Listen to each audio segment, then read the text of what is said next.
Once upon a midnight dreary, while I pondered weak and weary over many a quaint and curious volume of forgotten lore, while I nodded, nearly napping, suddenly there came a tapping, as of someone gently rapping at my chamber door. "'Tis some visitor," I muttered, tapping at my chamber door. "Only this, and nothing more." Ah, distinctly I remember it was in the bleak December, and each separate dying ember wrought its ghost upon the floor.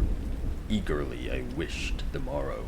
Vainly I had sought to borrow from my books surcease of sorrow, sorrow for the lost Lenore, for the rare and radiant maiden whom the angels name Lenore, nameless here forevermore. And the silken, sad, uncertain rustling of each purple curtain thrilled me, filled me with fantastic terrors never felt before, so that now, to still the beating of my heart, I stood repeating, "'Tis some visitor entreating entrance at my chamber door, some late visitor entreating entrance at my chamber door. This it is, and nothing more."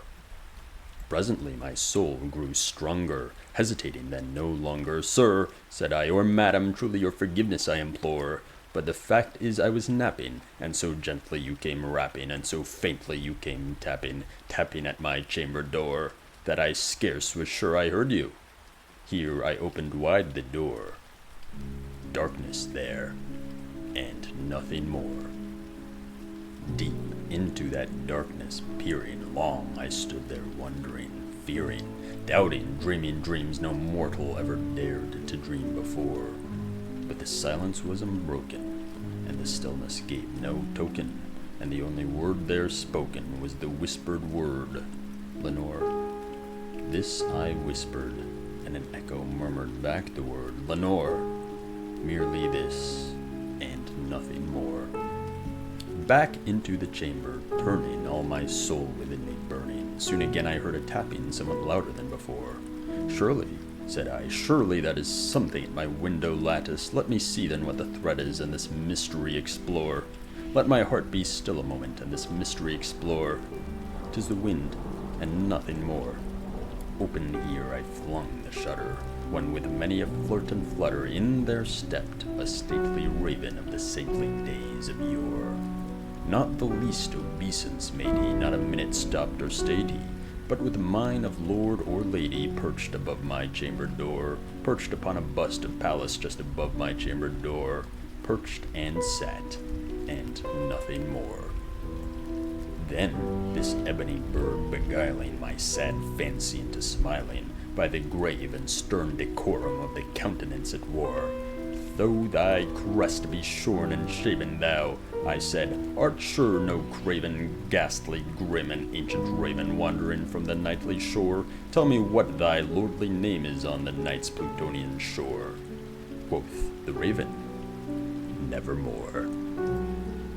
Much I marveled this ungainly fowl to hear discourse so plainly, though its answer little meaning, little relevancy bore.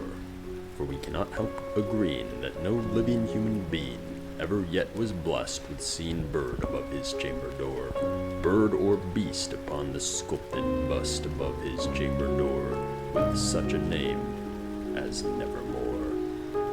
But the raven, sitting lonely on the placid bust, spoke only that one word, as if his soul in that one word he did outpour. Nothing further than he uttered, not a feather than he fluttered, till I scarcely more than muttered, "Other friends have flown before, on the morrow he will leave me, as my hopes have flown before." Then the bird said, "Nevermore." Startled at the stillness broken by reply so aptly spoken, "Doubtless," said I, "what it utters is its only stock and store, caught from some unhappy master, whom unmerciful disaster followed fast and followed faster, till his songs one burden bore, till the dirges of his hope that melancholy burden bore, of never, nevermore." But the raven still beguiling all my fancy into smiling, straight I wheeled the cushioned seat in front of bird and bust and door, Then, upon the velvet sinking, I betook myself to linking fancy unto fancy, thinking what this ominous bird of yore, what this grim, ungainly, ghastly, gaunt, and ominous bird of yore meant in croaking, nevermore. This I sat engaged in guessing, but no syllable expressing to the fowl whose fiery eyes now burned into my bosom's core. This and more I sat divining with my head at ease, reclining on the cushion's velvet lining that the lamplight gloated over, but whose velvet violet lining, with the lamplight gloating over, she shall press, nevermore.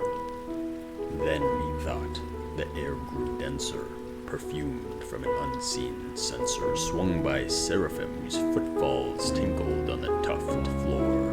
Wretch! I cried, thy Goth hath lent thee, by these angels he hath sent thee, respite, respite and nepenthe from thy memories of Lenore. Quaff, oh quaff, this kind nepenthe, and forget this lost Lenore. Quoth the raven, nevermore. Prophet, said I, thing of evil, prophet still, if bird or devil, by that heaven that bends above us, by that God we both adore, tell this soul with sorrow laden, if within the distant Aidenn it shall clasp a saint and maiden, whom the angels name Lenore. Clasp a rare and radiant maiden, whom the angels name Lenore. Quoth the raven, nevermore. Be that word our sign of parting, bird or fiend, I shrieked, upstarting. Get thee back into the tempest and the night's Plutonian shore. Leave no black plume as a token of that lie thy soul hath spoken. Leave my loneliness unbroken. Quit the bust above my door. Take thy beak from out my heart, and take thy form from off my door. Quoth the raven, nevermore. And the raven, never flitting, still is sitting, on the pallid bust of Pallas just above my chamber door, and his eyes have all the seeming of a demon's that is dreaming, and the lamplight over him streaming throws his shadows on the floor, and my soul from out that shadow that lies floating on the floor shall be lifted nevermore.